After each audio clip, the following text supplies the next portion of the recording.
Why did the Chantry System go away? Would it be possible today for a rich tycoon to have his own chapel and priest? What is the Chantry System, firstly? Well, basically, the Chantry System was where a well-to-do individual would endow a chapel somewhere with a priest to offer prayers to the repose of his soul and those for whom it was offering it. Usually be done in perpetuity. So, in other words, they would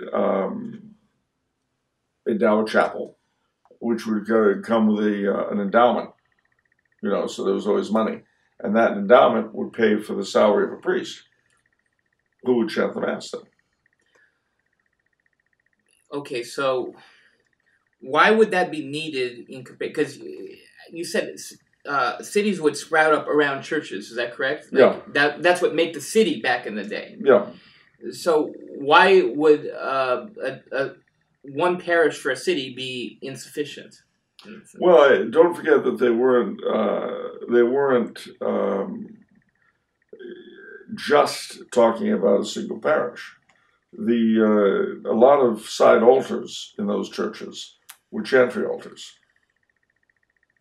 Oh. In other words, you go to a large church, you'll see all these side altars. Now, in a lot of places, mind you, the way we build them now are imitations of the old form. With the old form, very often a family would endow a chapel, and there would be a salary for the priest to say Mass every day at that side chapel for the repose of the souls rather than the individual of the family. Now, there were some standalone chapels as well. Yeah. But they were usually in fairly remote places. Oh, I see. But in a big city, the side altars were the chantry chapels. And what happened with that system was first the Reformation. In England, the government seized all of the chantries. Oh. In other words, they didn't just seize the monastic properties. They also, remember I said there was an endowment for the priests to say these things. Right. That money was taken. Okay. Only one survives to this day in England. Which one is that and why? Well, it's St. George, the College of St. George at Windsor Castle. And the reason is because they're supposed to offer prayers that oppose the souls of the kings and queens of England. Mm. But for some reason, Henry VIII and his successors didn't want to get rid of that. That's weird. I know, and it doesn't make sense by their theology, but why should it? Nothing has to make sense. One of the great things about getting older is you realize not only does nothing make sense, it have to make sense, it really does. So, today, because of the shortage of priests, remember this was a time when you had a lot of priests. Yeah. Tons of them. And so, because you had so many of them, they needed jobs. Yeah. So you've got a parish. How many priests do you need in a parish?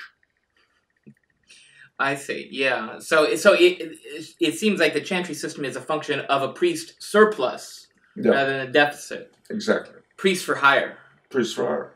And so if you could get a job as you come to LA, there are already maybe 1,750 priests here, and it's a small city. Yeah. Okay, you've got maybe 20 of them are canons of the cathedral. You've got perhaps 3 or 4 per parish, but there's still a surplus. Yeah. Well, what are you going to do? Well, you get a job with the Franchini family's chantry, and you just, every day, you offer Mass to repose the souls of the Franchinis. Nice. Now, mind you, there's probably more to it than that, because you could very well be on call for the local parish. Okay. So, but then again, if the family were well-to-do, you might spend your full time as their private chaplain. Yeah. This question makes me think of a particular celebrity. Who? Mel Gibson. Oh. Yeah, Uncle Mel. You've been to the compound, yes, Charles? I have been to the compound. Now, I don't know this because I haven't been to the compound. I'm not privileged enough. But you've been privileged enough. You've been to the compound. Now, do they not have a private chapel with a priest? Yes. Well, there you go. Oh, well, and I know several well-to-do families that have priests. Yeah. So it's not extinct even today. Yeah. It's just that today the well-to-do conceal their wealth.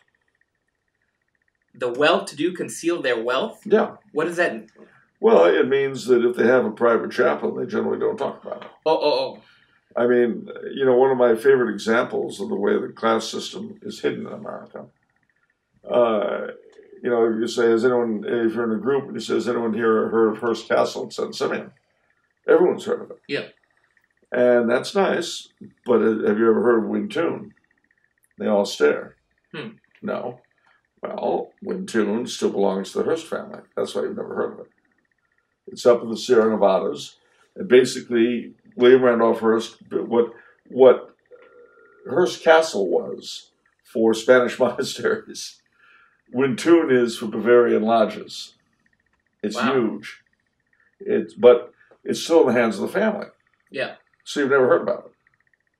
But, how come we haven't heard about that, but we heard about Hearst Castle? Because he gave it to the state. Oh, he gave it to the state. Interesting. But see, 100 years ago, 70 years ago, everyone knew about Hearst Castle. I see. When it was still in his hands. Okay.